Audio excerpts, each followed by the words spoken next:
Dumating ako para bisitahin ang anak ko nang hindi nagbibigay alam. Nakasuot siya ng luma at punit na damit at pinagsisilbi siya sa mesa na parang isang katulong. Ang manugang ko, sinabi sa harap ng lahat, "Ako ang batas dito." Hindi ako sumigaw, hindi ako tumakbo papunta sa kanya. Humakbang lang ako at ang hangin ay parang nabasag na salamin. Isang kopa ang nahulog sa sahig. May tumingin sa akin na para akong multo. Walang nakakaalam kung sino ako. Walang nakakaalam kung anong utang na loob ang nakasalalay. Walang nakakaalam na sa gabing iyon, magpapalit ng mayari ang kahihiyan. Hindi ko matandaan na naramdaman ko ang manibela na ganoon kalamig sa kamay ko tulad noong hapon na iyon.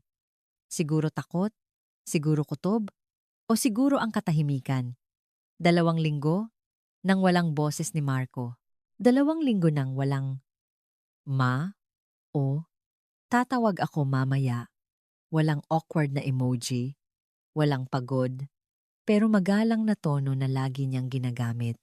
Noong huling nag-usap kami, sinabi niyang busy siya, maayos naman daw ang lahat, at pagkatapos, wala na.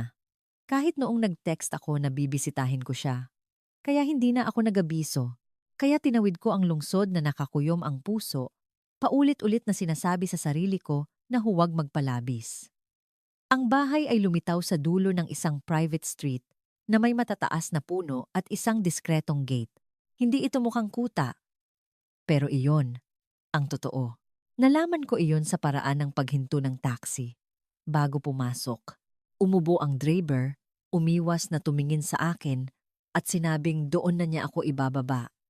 Nagbayad ako nang hindi nagreklamo.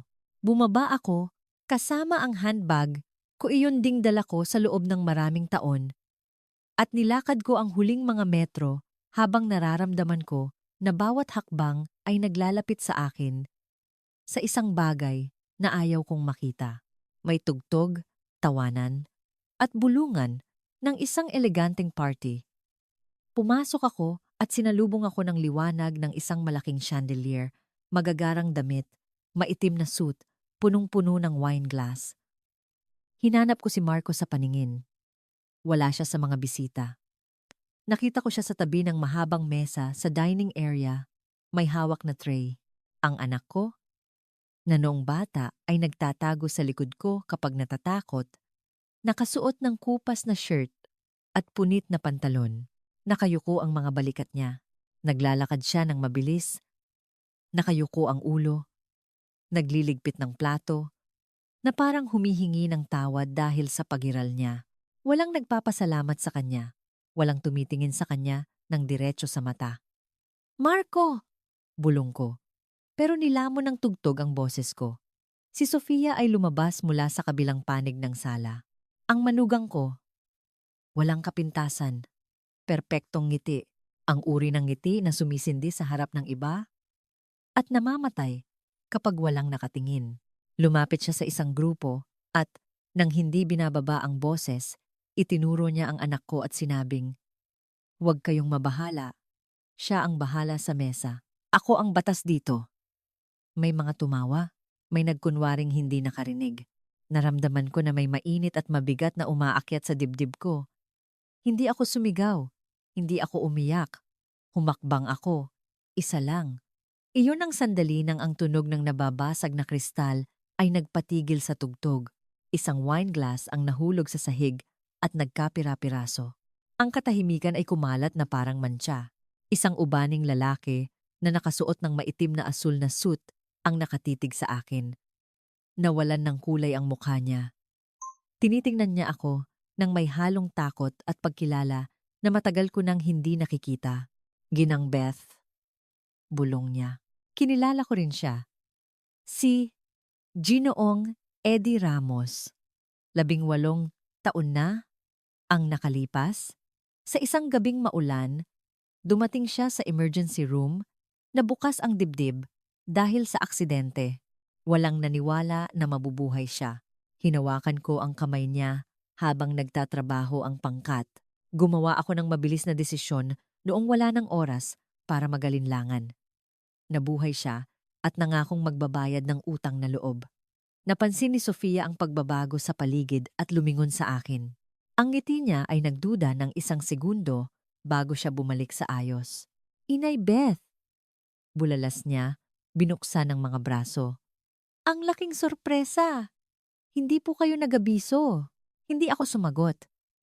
Hindi ako nagabiso. Tumingala si Marco. Nagtagpo ang mga mata namin. Sa kanya, nakita ko ang isang bagay na nagpalamig sa akin takot. Hindi kahihiyan, takot. May gusto siyang sabihin, pero inunahan siya ni Sofia. Medyo maselan lang talaga ang asawa ko nitong nakaraan. Paliwanag niya sa mga bisita. Alam niyo na, stress. Pero kontrolado naman lahat, kontrolado. Ang parira lang iyon ay mas tumama sa akin kaysa sa insulto. Dahil ginamit ko na iyon dati. Dahil binigkas ko mismo iyon taon na ang nakalipas. Naniniwala na ang kaayusan ay pag-ibig at ang pagiging matiyaga ay kabutihan.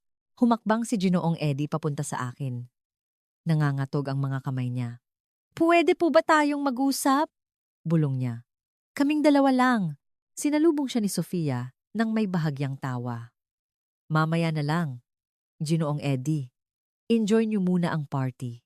Tumango siya. Pero nang dumaan siya sa tabi ko, may inilagay siya sa kamay ko, isang nakatuping card. Naramdaman ko ang gaspang ng papel sa palad ko. Huwag po kayong umalis, mahina niyang sinabi. Nasa panganib po siya. Inilagay ko ang card sa handbag nang hindi tiningnan. Pinanood ko si Marco na nagsisilbi ng isa pang wine. Pinanood ko kung paano niya iniiwasan ang tingin ng sinuman. Pinanood ko kung paano gumagalaw si Sofia sa sala na parang mapagbigay na reyna, nagbibigay ng ngiti at utos. Naisip ko ang huling beses na tinawag ako ni Marco na, Ma, nang may matatag na boses. Naisip ko ang lahat ng beses na sinabi ko sa kanya na magtiis, na huwag maging maingay, na ang pag-ibig ay ipinapakita sa pamamagitan ng pagbibigay. Naramdaman ko ang kirot ng pagkakasala na hindi ko masabi. Lumapit ulit si Sofia. Talaga? Kung gusto niyong umupo, sabi niya. Marco, kumuha ka ng upuan para kay inay. Agad na sumunod ang anak ko.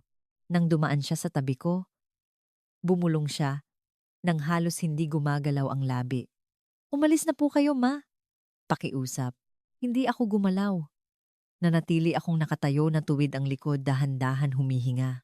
Sa labas, bumababa ang gabi. Sa loob, may malapit ng mabasag at hindi ko balak umiwas ng tingin. Hindi ako umupo. Nanatili akong nakatayo sa tabi ng pader. Pinapanood kung paanong sinubukan ng party na bumalik sa ayos. Ang tugtog ay bumalik ng mas mahina, na parang natatakot sa sarili nito. Ang tawanan ay bumalik nang may awkward na pagkaantala.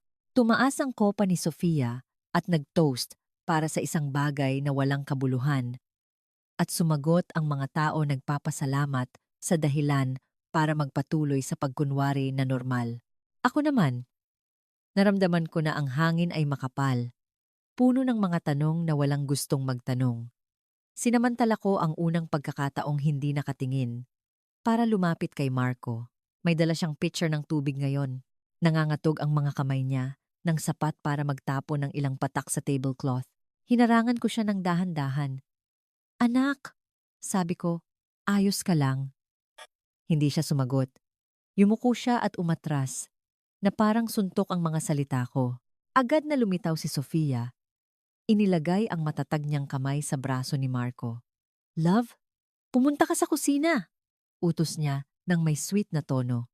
Kailangan ng mga bisita ng yelo. Tumango si Marco.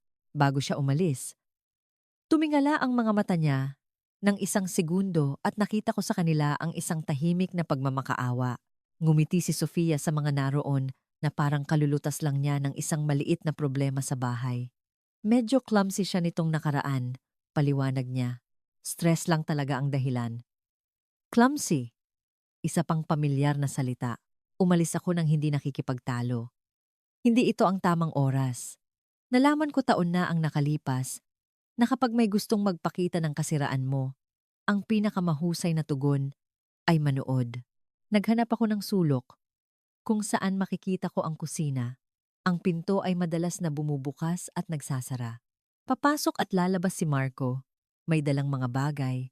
Laging nagmamadali, laging tahimik. Walang ibang tumatawid sa threshold na iyon. Ang bahay ay parang nahati sa dalawang mundo, ang maliwanag na sala at ang backroom kung saan nagiging maliit ang anak ko. Nag-vibrate ang handbag ko, isang message. Binuksan ko ng maingat. Ma, tulungan mo ako. Huwag kang maniwala sa kanya. Ang oras ay 3 linggo na ang nakalipas. Ang nagpadala Marco. Lumunok ako. Paulit-ulit ko nang binasa ang mga salitang iyon kaya hindi na mukhang totoo. Noong gabing iyon, tumawag ako agad. Hindi pumasok ang tawag. Makalipas ang ilang araw, out of service pa rin ang numero. Na-Gmail ako, nagiiwan ng mga message. Kinumbinsi ko ang sarili ko nang may katigasan ng ulo nang ayaw makakita na ito ay temporary crisis lang. Busy lang siya. Paulit-ulit kong sinasabi. May mga rough patch ang mag-asawa. Lumapit si Ginoong Eddie mula sa likuran at nagsalita ng mahina. Ayoko sanang sabihin sa harap niya. Bulong niya. Pero hindi po maayos ang anak niyo. Nakikita ko na po iyan. Sagot ko. Dinala niya ako sa isang side hallway, malayo sa tugtog. Doon, ang ingay ay naging malayong bulungan. Ilang buwan na akong pumupunta sa mga meeting na ito. Patuloy niya. Lagi lang ganyan. Siya ang nagsisilbi, siya ang umuutos. Kung may nagtatanong, ngingiti lang si Sofia at sasabihin na mas gusto ni Marco na tumulong. Pero hindi iyon tulong, iyon ay pagsunod. Bakit hindi niyo sinabi noon pa? Kinuyom ni Ginoong Eddie ang labi niya. Dahil natakot ako. Dahil alam niyang sirain ang reputasyon. Dahil ako, huminto siya. May utang na loob ako sa inyo. Tiningnan niya ako ng may kabigatan na walang puwang para magduda. 18 taon na ang nakalipas. Noong lahat ay nag-akala na hindi na ako makakalabas sa operating table, nagpa siya kayong huwag sumuko. Inalayan niyo ako nang magising ako. Sinabi niyo sa akin na ang huminga ay isa ng tagumpay. Mula noon, bawat mahalagang desisyon na ginawa ko ay may pangalan ninyo bilang paalala. Ngayon, nang makita ko kayo rito, naunawaan ko na hindi na ako pwedeng manahimik. Naramdaman ko ang buhol sa lalamunan ko, hindi dahil sa pagmamalaki, kundi dahil sa bigat ng utang na bumalik sa pinakamasamang oras. May reputasyon si Sofia, patuloy niya. Hindi ito ang unang beses. Mga lalaking nanghihina, nagkakasakit, nawawala sa sarili nilang tahanan. Pinalilibutan niya sila ng papeles, diagnosis, binabayarang witness, at pagkatapos ipinapakita niya sila bilang mahina, walang kakayahan. Hindi mahina si Marco, matatag kong sinabi. Mabait siya. Iyon mismo. Tumango siya. At alam niya iyon. Isang malakas na ingay ang gumambala sa amin. Tumingin ako sa kusina. Nahulog ni Marco ang isang tray. Ang tunog ay umalingaw-ngaw nang higit sa kinakailangan. Agad na lumitaw si Sofia. Sige na naman, sabi niya, nang hindi nagtataas ng boses. Marco, pinagugulo mo ang mga bisita ko. Pasensya na po, bulong niya. Nakita ko noon ang isang bagay na nagpalamig sa akin, isang dilaw-dilaw, napasa sa pulso niya, halos hindi makita nang itaas niya ang kamay niya. Hindi ito mukhang bago, pero hindi rin luma. Napansin ni Sofia ang tingin ko, at natural na inikot ang katawan ni Marco para takpan ito. Dapat magpahinga ka na, sabi niya. Nainom mo na ang gamot mo, hindi ba? Tumango si Marco nang walang paninindigan. Gamot. Ang salita ay bumagsak ulit na parang tisa. Ang isip ko, sinanay ng mga taon sa puting pasilyo at mabilis na diagnosis, ay nagsimulang magkabit-kabit ng mga detalye. Ang labis na pagod, ang pagiging clumsy, ang takot hindi akma. Sofia. Sumingit ako. Pwede ba kitang kausapin sandali?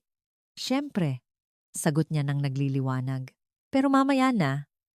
Busy ako ngayon bilang host. Mahalaga ito. Tumigas ang ngiti niya. Nang kaunti lang, walang mas mahalaga kaysa sa mga bisita ko. Maingat na hinawakan ni Ginoong Eddie ang braso ko. Wag po rito, bulong niya. Wag po ngayon. Tumango ako, umatras, Nagmasid, naghintay. Iyon ang sandali nang dumaan sa tabi ko ang isang babaeng nakauniporme. Ang kasambahay, may dalang basurahan. Nagtagpo ang mga mata namin isang segundo lang. Sapat na para maunawaan ko na may gusto siyang sabihin. Nang bumalik siya, wala ng basurahan. Lumapit siya ng sapat para hindi marinig ang boses niya. Kung gusto niyo siyang tulungan, sabi niya, nang hindi nakatingin sa akin, bumalik kayo mamaya. Gabi, 210, service door. Nagpatuloy siya sa paglalakad na parang walang nangyari. Nanatili akong walang galaw, bumabayo ang puso ko. 210, service door. Isang imbitasyon at babala sa parehong oras. Nagpatuloy ang party. Tumatawa si Sofia, sumusunod si Marco, binibilang ko ang mga minuto. Nang magpaalam ako, mahigpit akong niyakap ni Sofia. Ang sarap makita ka, bulong niya. Pero sa susunod, magbigay alam ka. Ayoko ng mga sorpresa. Ako rin, sagot ko. Lumabas ako sa gabi na dala ang card ni Ginoong Eddie sa handbag. Nakatatak ang message ni Marco sa isip at isang katiyakan na bumibigat sa dibdib ko para iligtas ang anak ko. Kailangan ko munang tanggapin na may pagkakamali rin sa akin. At hindi ko alam kung handa ako para doon. Kaunti lang ang tulog ko noong gabing iyon. Sa tuwing ipinipikit ko ang mata ko, nakikita ko ang tray na nahuhulog, ang pasang pulso, ang salitang gamot na lumulutang sa hangin na parang banta. Bumangon ako bago sumikat ang araw at umupo sa mesa sa kusina na may tasang malamig na kape sa kamay. Naisip ko si Marco noong bata pa siya nang naghihintay siyang gising na makabalik ako mula sa night shift. Naisip ko ang mga beses na sinabi ko sa kanya na maging matiyaga, na huwag gumawa ng gulo, na ang pag-ibig ay ipinapakita sa pamamagitan ng pagbibigay. Masakit tanggapin, pero ang mga parira lang iyon ay naging binhi. At ngayon, nakikita ko ang bunga. Sa kalagitnaan ng umaga, nakipagkita ako kay Ginoong Eddie sa isang diskretong coffee shop malayo sa eleganteng lugar. Dumating siya ng on time na may seryosong mukha ng isang taong gumawa ng desisyon na hindi na pwedeng bawiin. May kasama siyang mas bata. Nakasimpleng suit at mapagmasid ang tingin, Attorney Leo Fajardo, sabi niya. Mapagkakatiwalaan. Nagkamay kami. Si Leo ay direkta. Walang paligoy-ligoy. Sinabi nila sa akin ang mga pangunahing detalye. Simula niya. Kung ginagawa ng manugang niyo ang pinaghihinalaan natin, hindi sapat na harapin siya. Kailangan natin ng pruweba. At anumang pagkakamali ay pupwede niya tayong durugin gamit ang mga papeles. Anong klase ng papeles? Tanong ko. Diagnosis? Reseta? Psychological evaluation. Sagot niya. Protection order? Deklarasyon ng incapacity, lahat pwedeng gawin kung may pera at koneksyon? Naramdaman ko ang kilabot. Nakita ko na iyon dati, kahit hindi sa sarili kong pamilya. Ngayong gabi, sabi ko, pwede ba akong pumasok sa bahay? May nagmungkahi sa loob. Kumunot ang noo ni Ginoong Eddie. Delikado po iyan. Alam ko, sagot ko. Pero delikado rin ang hindi gawin. Dahan-dahan tumango si Leo. Kung papasok kayo, magmasid. Huwag makipagkomprontahan. Kung maaari, kumuha ng dokumentasyon. At higit sa lahat, biripikahin ang kalagayan ni Marco.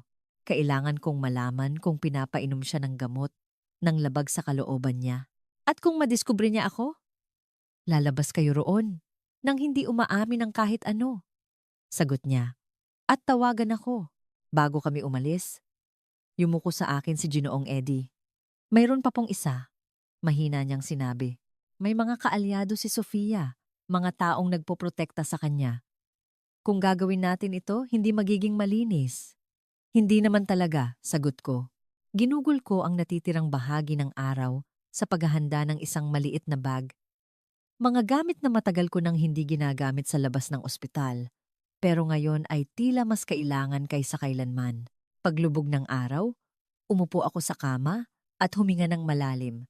Hindi takot ang naramdaman ko, kundi isang mapait na halo ng pangangailangan at pagkakasala. Eksaktong 2:00 ng gabi, sumakay ako ng taxi at nagpababa sa 2 block ang layo. Nilakad ko ang natitira sa ilalim ng mahinang liwanag ng streetlights. Halos madilim ang bahay. Ang service door, tulad ng sinabi nila, ay hindi ganap na nakasara. Dahan-dahan akong nagtulak at pumasok. Ang amoy ng disinfectant ay nagpaalala sa akin ng mga pasilyo ng emergency room. Umabante ako sa makipot na hallway. Nag-iingat na huwag gumawa ng ingay. Narinig ko ang mga yabag sa itaas. May hinang boses. Malakas ang tibok ng puso ko, pero matatag ang mga kamay ko. Nakita ko si Marco sa isang maliit na kwarto walang bintana. May makipot na sofa at isang mababang mesa. Nakaupo siya, nakayuko, nakatingin sa sahig. Nang makita niya ako, nanlaki ang mga mata niya sa gulat at takot. "Ma," bulong niya, "hindi po kayo dapat pumunta." Shh! Lumapit ako. Nandito ako. Hinawakan ko ang mukha niya sa pagitan ng mga kamay ko. Malamig ang balat niya. Masyadong malaki ang pupil niya. Hiniling ko na tingnan niya ako sa mata. Ginawa niya ito ng may kahirapan. "Ano ang binibigay sa iyo?" Tanong ko. "Ano ang iniinom mo?" "Hindi ko alam," sagot niya. "Mga pills sa gabi."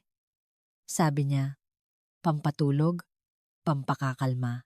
Pinilit ka, halos hindi siya tumango. Kung hindi ko inumin, nagagalit siya. Naramdaman ko ang kirot sa dibdib ko. Kinuha ko ang flashlight at sinuri ang reaksyon niya sa liwanag. Mabagal. Masyadong mabagal. Sinuri ko ang pulso niya. Irregular. Hindi ito diagnosis, pero sapat na para mabahala. "Makinig ka sa akin," sabi ko. "Hindi ito normal." Bago pa ako makapagsalita, biglang bumukas ang ilaw. Si Sofia ay nasa pinto, nakasandal sa frame, na may ngiti na hindi umaabot sa mata niya. "Napakagandang eksena," sabi niya. Ang inang martir, inililigtas ang anak na hindi naiintindihan. Tumayo ako ng dahan-dahan, inilagay ang sarili ko sa harap ni Marco. "Ano ang binibigay mo sa kanya?" Tanong ko. "Hindi iyan treatment, iyan ay parusa." "Anong mga doktor?" Nagkibit balikat si Sofia. "Mga specialist, mga taong handa, hindi tulad mo." "Isa akong nurse," sabi ko, "at alam kong kilalanin ng pangabuso." Pumayat ang ngiti niya. "Isa kang nanghihimasok," giit niya, "at ginugulo mo ang isang vulnerable na tao." Pumalakpak siya ng isang beses. Dalawang lalaki ang lumitaw sa pasilyo. "Tawagin ang security," utos niya, "at ang pulis kung kailangan. Bago mo gawin iyan," sabi ko ng mahinahon, "dapat mong isipin kung ano ang mangyayari kapag may independent na nagsuri sa mga gamot na iyon." Sa unang pagkakataon, nagdalawang isip siya. Blink lang iyon, pero nakita ko. "Naghahaka-haka ka lang," sabi niya, "at walang maniniwala sa iyo." "Siguro," sagot ko, pero hindi na ako nag-iisa. Isang ingay sa kusina, mga yabag, boses na hindi galing sa bahay. Kumunot ang noo ni Sofia. "Sino ang tinawagan mo?" tanong niya. "Ang katotohanan," sagot ko. Bumukas ang pinto at pumasok si Ginoong Eddie at si Leo. Kasunod ang mga taong may dala ng folder. Nagbago ang hangin. Umatras si Sofia. "Ano ang ibig sabihin nito?" tanong niya. "Ang ibig sabihin," sabi ni Leo, "ay beripikahin namin ang sitwasyon ni Ginoong Marco Aguilar at kailangan niyo sagutin ang ilang tanong." Mahigpit na kumapit si Marco sa braso ko. Naramdaman ko ang panginginig niya. Tiningnan kaming dalawa ni Sofia nang may pagkasuklam na nangangako na hindi matatapos doon. "Hindi pa ito tapos," sabi niya. "Malayo pa." Hindi ako sumagot, pero nagsimula na ito. Ang bahay ay hindi na mukhang pareho nang lumabas kami sa kwartong iyon, hindi dahil sa nagbago ito pisikal, kundi dahil nabasag na ang maskara. Ang mga ilaw sa pasilyo ay tila mas matindi. Ang mga kuwadro ay mas malamig, at ang katahimikan ay may ibang bigat. Naglalakad si Marco sa tabi ko, nakaalalay sa braso ko, na parang bawat hakbang ay isang negosasyon sa sarili niyang katawan. Sa likod namin, naglalakad si Sofia ng matigas, nagsasalita ng mahina sa telepono, nagbibigay ng mabilis, tiyak na utos.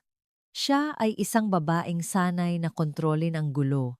Humingi ang ahente na makita ang mga dokumento.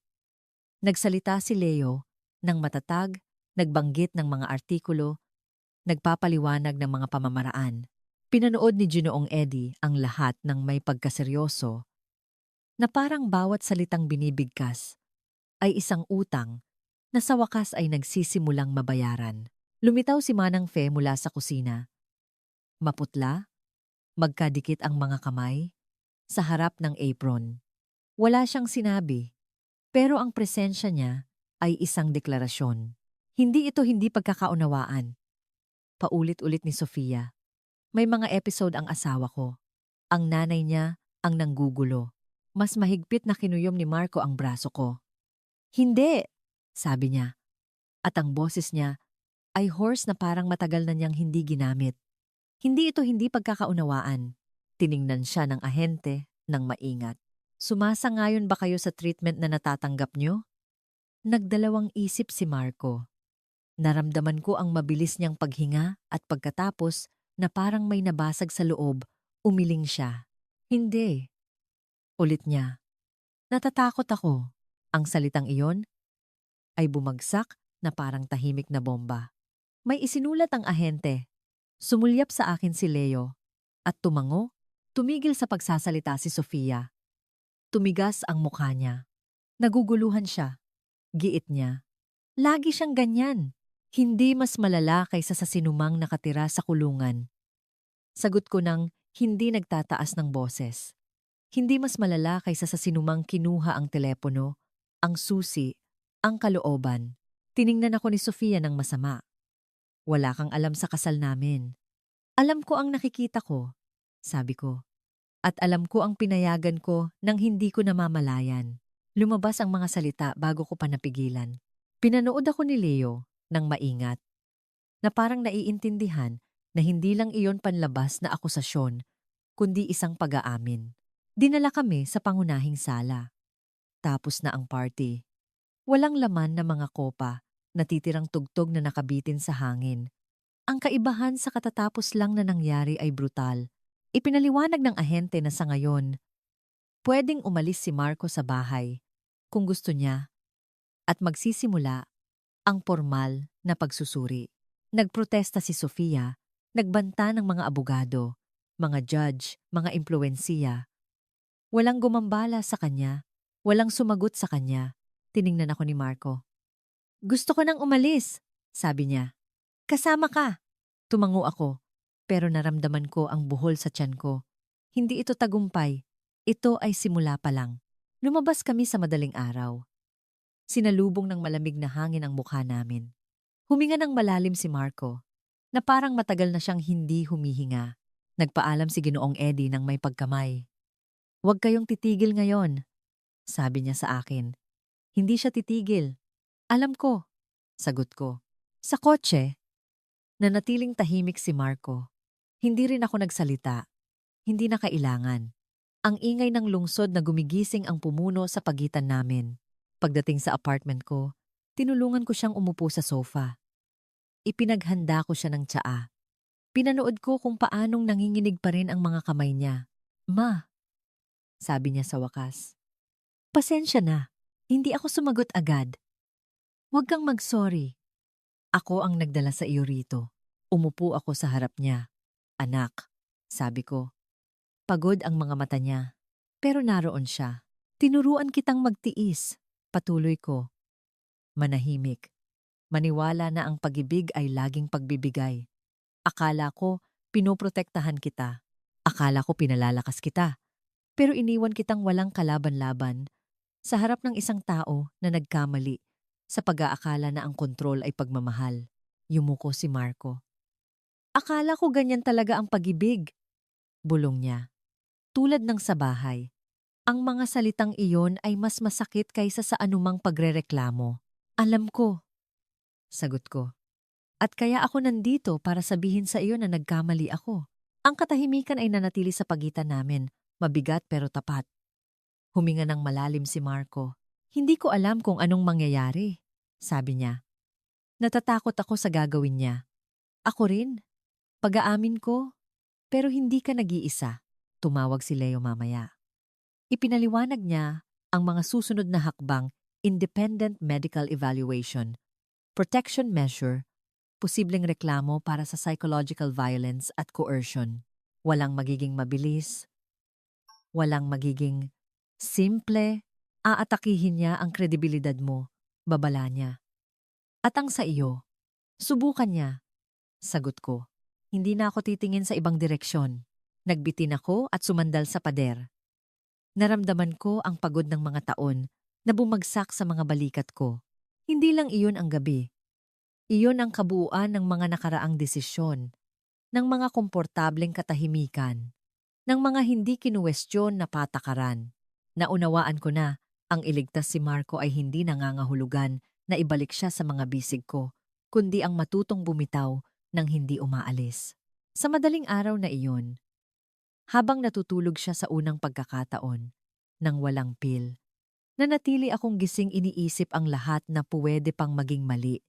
Si Sofia, inaayos ang mga piyesa niya sa mga korte, sa mga tingin ng pagdududa, sa mga salita. Nasusubukang ibalik kami sa katahimikan.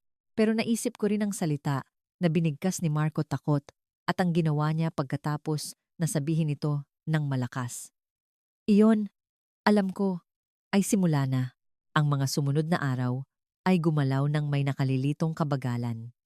Mula sa labas, tila nagpapatuloy ang buhay, ang trapiko, ang mga kapitbahay, ang panadero sa kanto na bumabati sa akin tulad ng dati.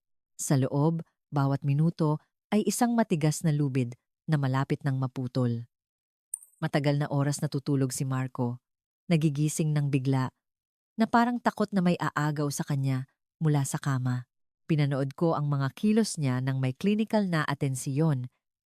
Sinusulat sa isip ang bawat pagbuti, bawat pag-atras. Hindi lang siya anak ko.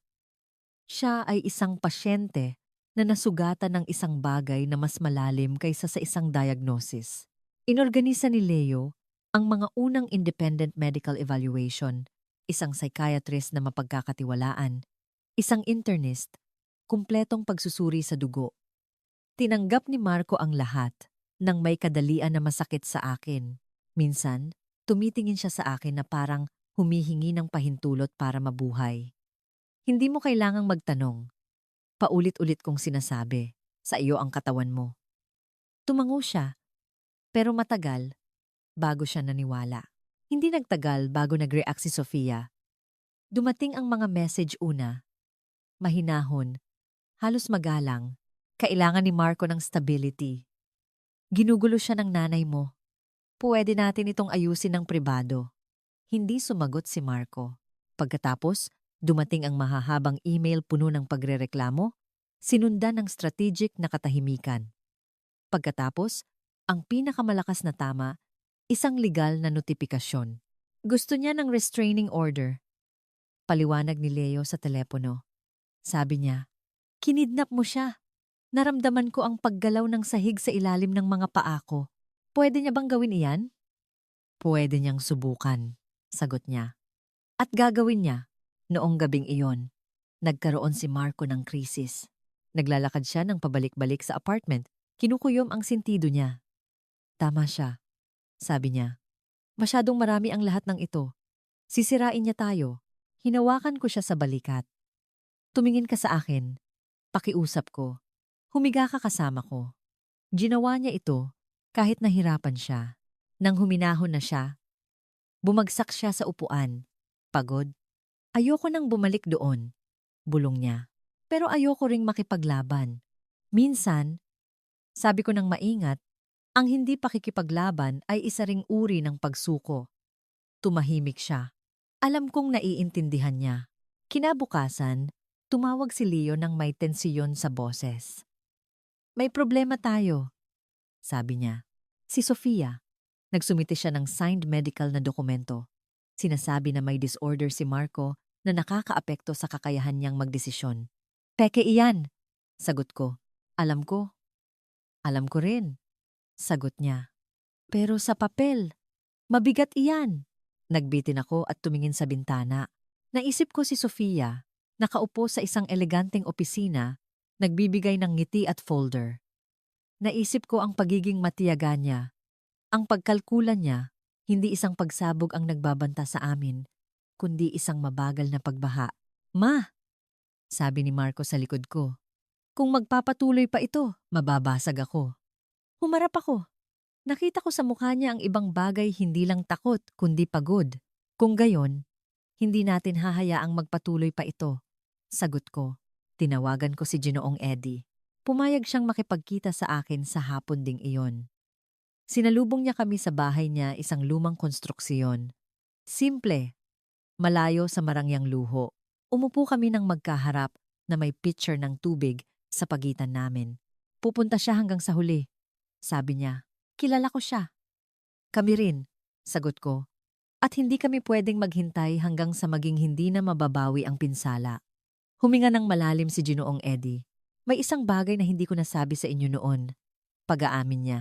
May impluwensiya si Sofia sa isang pribadong klinika. Iyon ding mga doktor na pumipirma sa mga papeles niya. Iyan ang nagpapaliwanag ng marami. Sabi ko, pero hindi lahat. Patuloy niya. May isang tao na hindi na handang magsinungaling para sa kanya. Tumingala ako. Sino? Si Manang Fe. Na parang tinawag ko siya. Nag-vibrate ang telepono ni Ginoong Eddie. Isang maikling message. Handa na ako. Wala nang iba. Gusto niyang magsalita. Paliwanag niya. Pero kung ginagarantiyahan lang ang proteksyon niya. Dumating si Leo pagkatapos. May dala siyang malinaw, tiyak na plano, na parang mapa sa minahan. Kung magdeklara si Manang Fe, sabi niya, pupwede tayong humingi ng apurahang pagsusuri. Sa pamamagitan nito, mawawalan ng bisa ang restraining order, pero kailangan itong gawin ngayon bago pa makagalaw si Sofia ng mas maraming pyesa. Nakikinig si Marco ng tahimik. Magkadikit ang mga kamay. Paano kung magsinungaling siya? Tanong niya. At kung pilitin siyang bawiin ang sinabi? Kaya, sagot ni Leo, hindi siya mag-iisa. Nakipagkita kami kay Manang Fe sa isang diskretong lugar. Dumating siya ng nerbiyoso, tumitingin sa lahat ng direksyon. Nanginginig ang mga kamay niya habang hawak ang tasa ng kape. Natatakot ako. Sabi niya, grabe. Alam ko, sagot ko. At hindi kita hinuhusgahan, sinabi niya sa amin ang lahat. Ang mga pil na walang etiketa, ang mga iniksiyon sa gabi. Ang mahigpit na utos na huwag makipag-usap sa sinuman, ang mga nakatagong banta. Bawat salita ay isa pang pako sa kabaong ng kasinungalingan. Nakita ko siya. Dagdag niya. Nakita ko kung paano niya sinabi na wala siyang silbi nang wala siya, na walang maniniwala sa kanya, na hindi niyo siya mahal. Pumikit si Marco, huminga ng malalim. Hindi totoo iyan, matatag kong sinabi.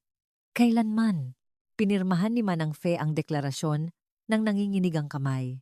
Inilagay ito ni Leo na parang isang bagay na marupok at makapangyarihan sa parehong oras. Ito ang nagbabago sa laro, sabi niya. Pero hindi nagtagal bago sumagot si Sofia. Noong gabing iyon din, tumunog ang doorbell ng apartment ko. 2 ahente, isang apurahang notifikasyon. Ang restraining order ay sinimulan na. May 24 na oras kayo para sumagot, sabi nila. Tiningnan ako ni Marco, maputla.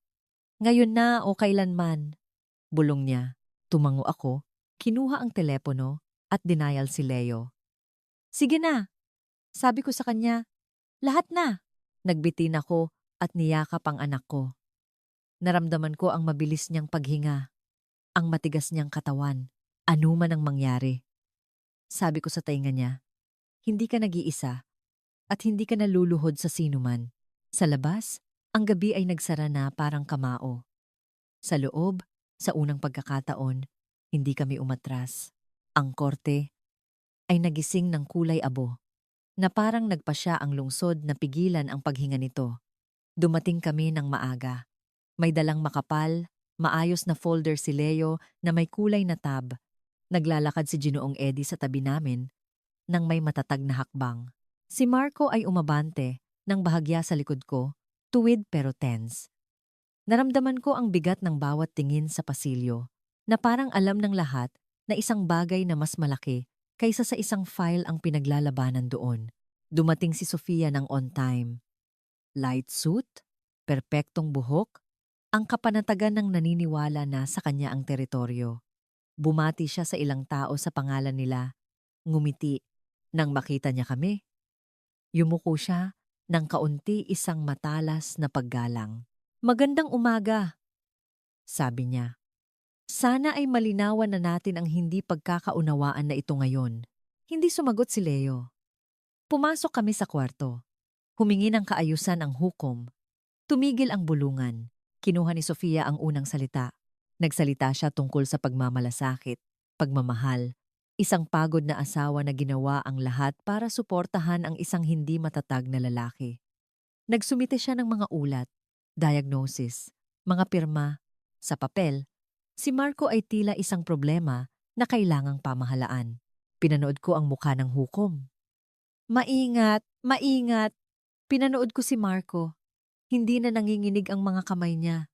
Hinihingi namin. Pagtatapos ni Sofia, na ibalik ang ligtas na kapaligiran ni Ginoong Aguilar at limitahan ang masamang impluwensiya ng ibang tao. Ligtas na kapaligiran. Lumunok ako. Tumayo si Leo. Nang may paggalang, simula niya. Hihingi kami ng ibang bagay. Isang agarang independent evaluation at proteksyon na panukala para kay Ginoong Aguilar. Ipinakita niya ang folder. Ang tunog ng karton sa mesa ay tila tiyak sa akin. Nandito ang resulta, patuloy niya. Pagsusuri sa dugo na ginawa ng isang laboratorio na hiwalay sa mga institusyon na binanggit ng demandant. Mayroon ding sinumpaang pahayag mula sa isang saksi tungkol sa pagbibigay ng gamot na hindi inireseta. Yumuko si Sofia sa abogado niya. Bumulong sila. Tumaas ang kilay ng hukom. Tatawagin natin ang saksi, sabi niya. Pumasok si Manang Fe ng may maikling hakbang. Magkadikit ang mga kamay niya, pero ang boses niya, nang magsalita siya ay malinaw. Inilarawan niya ang mga gawain, mga schedule, mga bote na walang etiketa. Inilarawan niya ang takot. Sumulat ang hukom.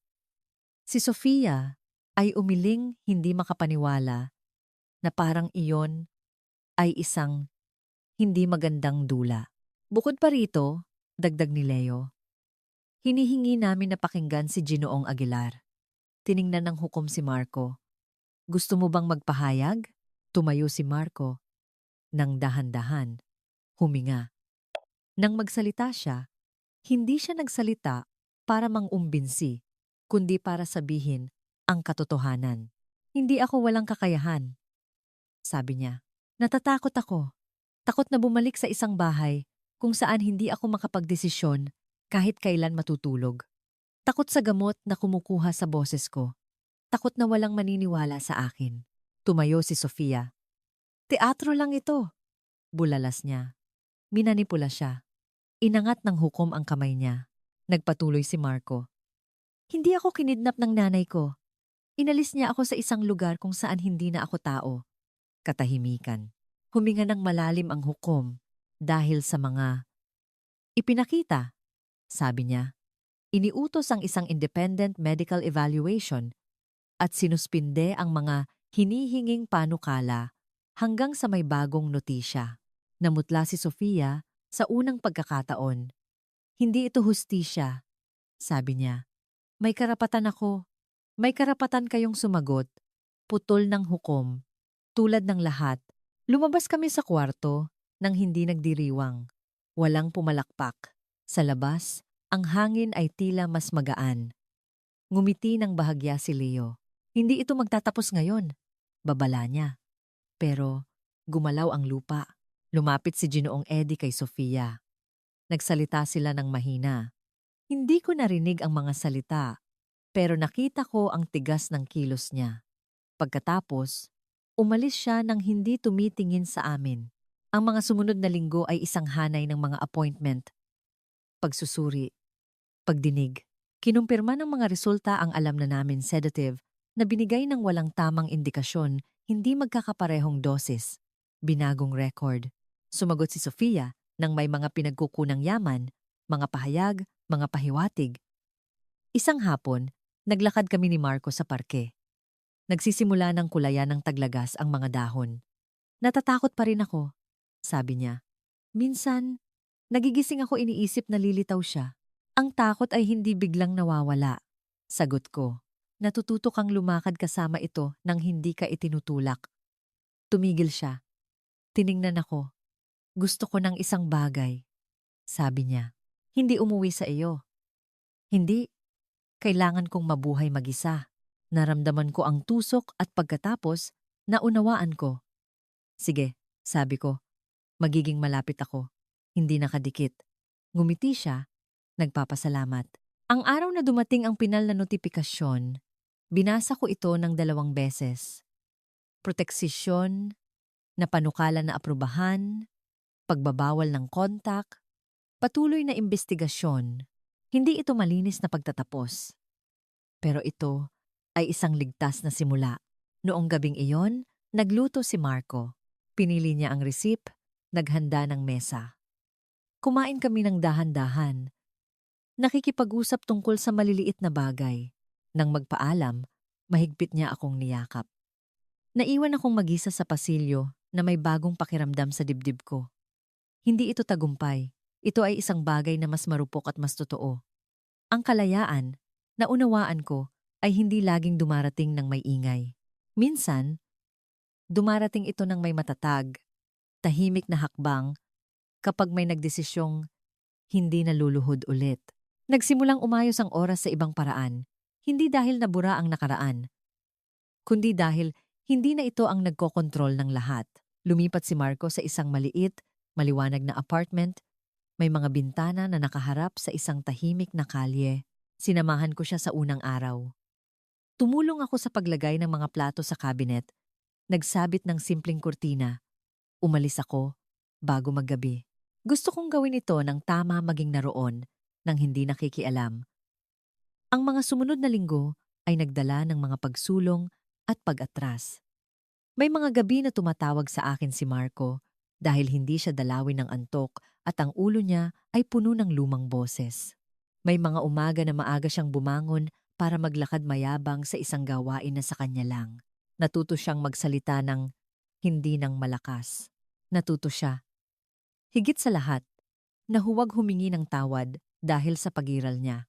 Nagpatuloy si Sofia sa pakikipaglaban. Nagapila siya ng mga desisyon, nagpadala ng mga pahayag, sinubukan niyang magtanim ng pagdududa. Pero wala na siyang ganap na kontrol. Malinaw ang mga independent evaluation. Ang mga pekeng ulat ay nag-iba, isa-isa. Nagpatuloy ang imbestigasyon. Walang pinal na palabas o agarang parusa na magpapagaling sa lahat ng sugat. Mayroon. Sa halip, isang bagay na mas mahirap ang katotohanan na pinananatili sa paglipas ng panahon. Isang araw, hiniling sa akin ni Marco na samahan siya sa isa pang pagdinig. Hindi dahil sa takot, sabi niya, kundi para may kasama. Naglakad kami ng magkasama sa pasilyo ng korte. Nang matapos, huminga siya ng malalim at ngumiti. Hindi nanginginig ang mga kamay ko, sabi niya.